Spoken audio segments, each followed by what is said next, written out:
Hey guys, कैसे हो आप लोग। दिस इज योर नीलेश भैया। बहुत बहुत स्वागत है आपका हमारे इस यूट्यूब चैनल पे। दोस्तों, इस वीडियो में लाया हूँ मैं क्लास 10th यूपी बोर्ड के स्टूडेंट के लिए कुछ महत्वपूर्ण रचनाएं तथा उनके लेखक के नाम।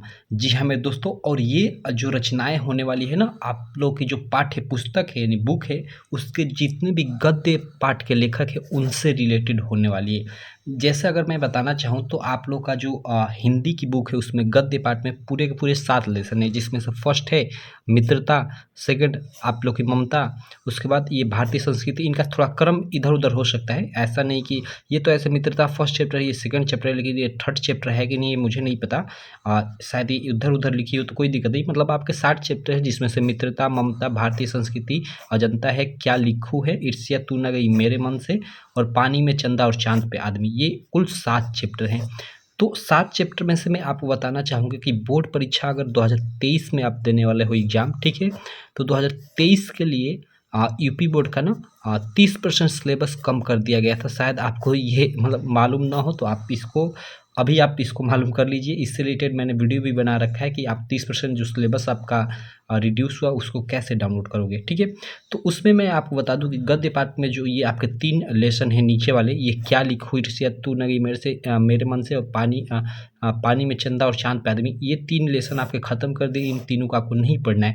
इनसे न तो आप लोग के एग्जाम में जीवन परिचय आएगा, न तो गद्यांश संबंधित प्रश्न आएगा, और न ही लेखकों के मतलब जैसे ये क्या लिखूं के लेखक पद्मलाल पुन्नालाल बख्शी, तो न ही पद्मलाल पुन्नालाल बख्शी से रिलेटेड कोई भी रचना आएगी, ठीक है। आप लोग के ये 4 चैप्टर बचते हैं, मित्रता, ममता, भारतीय संस्कृति और अजंता। इन्हीं 4 चैप्टर से आप लोग का जीवन परिचय भी आएगा, गद्यांश संबंधित प्रश्न भी आएगा, और महत्वपूर्ण इनकी रचनाओं से भी संबंधित प्रश्न यहीं चारों लेसन से पूछेगा। तो चलो, इन्हीं चारों लेसन के जो लेखक है, जैसे मित्रता के लेखक आचार्य रामचंद्र शुक्ल है, ममता के लेखक जयशंकर प्रसाद है, भारतीय संस्कृति के डॉक्टर राजेंद्र प्रसाद, और अजंता के भगवत शरण उपाध्याय। तो इन चारों लेखकों की जितनी भी महत्वपूर्ण रचनाएं हैं हम लोग देख लेते हैं। सबसे पहले यहाँ हम लोग देख लेते हैं आचार्य रामचंद्र शुक्ल जी की प्रमुख रचनाएं। देखो, इसमें मैंने इनकी कुल 5 प्रमुख रचनाएं यहाँ पे कवर किया है, आप लोग देख सकते हो। जिसमें से फर्स्ट रचना आप लोग देख सकते हो चिंतामणि है, जो आप लोग के बोर्ड एग्जाम में अगर मैं बात करूँ तो यह आप लोग के बोर्ड एग्जाम में 2014, 16, 19 और 20 यानी 4 साल आ चुका है, ठीक है। तो चिंतामणि आप लोग याद रखना, रामचंद्र शुक्ल यानी आचार्य रामचंद्र शुक्ल जी की रचना है, और जो निबंध विधा की रचना है इसे भी आप लोग याद रखना। चूँकि आप लोग के बोर्ड परीक्षा 2023 में ऑब्जेक्टिव क्वेश्चन शुरू में 20 मार्क के पूछे जाएंगे, तो उसमें इस प्रकार से भी प्रश्न पूछ सकता है कि चिंतामणि के लेखक कौन है, और 4 लेखकों का नाम दे देगा। या फिर इस तरह से भी प्रश्न पूछ सकता है कि चिंतामणि किस विधा पर आधारित रचना है, उसमें 4 लाइक जैसे निबंध, कहानी, संस्मरण, आत्मकथा दे देगा। तो आपको मालूम रहेगा कि चिंतामणि किस विधा की रचना है, तो अभी तो आप निबंध पे आप टिक लगा पाओगे। तो आप ये मतलब इसकी विधा भी याद रखना, ठीक है। उसके बाद रस मीमांसा है, ये भी देखो 4 साल 2013, 14, 16 और 17 के बोर्ड एग्जाम में आपके आ चुकी है। ये आलोचना विधा की रचना है, आप लोग याद रखना, किसकी, आचार्य रामचंद्र शुक्ल की। उसके बाद आप लोग की है विचार पिथि, 2 साल आप लोग के बोर्ड एग्जाम में आ चुकी है, ये भी निबंध संग्रह की रचना है। उसके बाद त्रिवेणी है, ये आलोचना विधा की रचना है, और ये 11 वर्ष का समय कहानी विधा की रचना है इनकी। तो ये 5 इंपॉर्टेंट इनकी रचनाएं हैं, इनको आप लोग याद कर लेना, ठीक है, विधा सहित आचार्य रामचंद्र शुक्ल जी की। अब चलिए चलते हैं हम लोग जयशंकर प्रसाद जी की प्रमुख रचनाओं पे। चूँकि जयशंकर प्रसाद जी की मैंने कुल शायद लगभग 15-16 रचनाएं लिखा है, क्योंकि जयशंकर प्रसाद जी है ना काफ़ी इंपॉर्टेंट बन जाते हैं, काफ़ी इंपॉर्टेंट एक तरह से लेखक भी हैं, ये कवि भी हैं। तो इसलिए इनकी काफ़ी सारी रचनाएं हैं, और काफ़ी फेमस रचनाएं हैं इनकी, इसीलिए मैंने बहुत ज़्यादा इनकी रचनाएं ली है।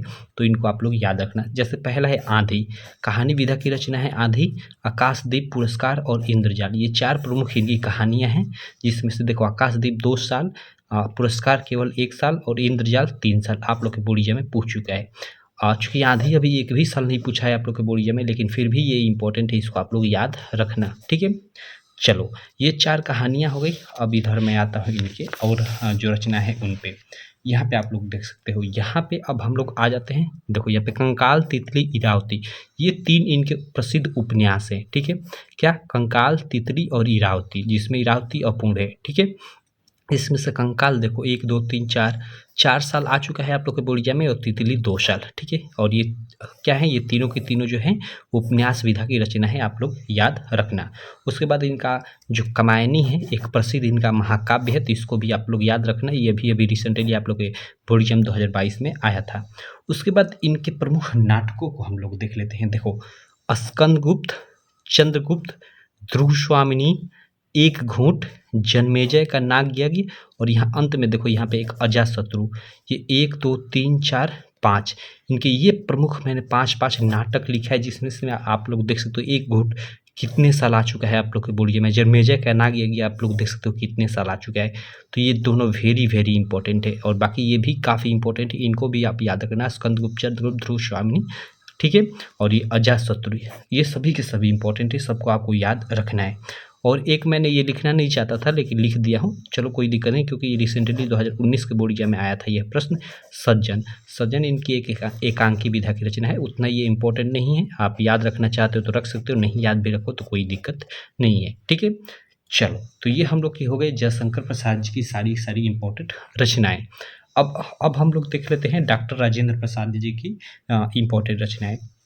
यहाँ पे आप लोग देख सकते हो, मैंने केवल इनका भी 4 ही केवल मतलब डॉक्टर राजेंद्र प्रसाद जी की प्रमुख रचनाएं लिया हुआ है, जिसमें है मेरी यूरोप यात्रा, ठीक है, जो यात्रा वृत्त या जिसको आप यात्रा साहित्य विधा बोल सकते हो, ठीक है, मेरी यूरोप यात्रा, इसकी विधा है यात्रा वृत्त, ठीक है।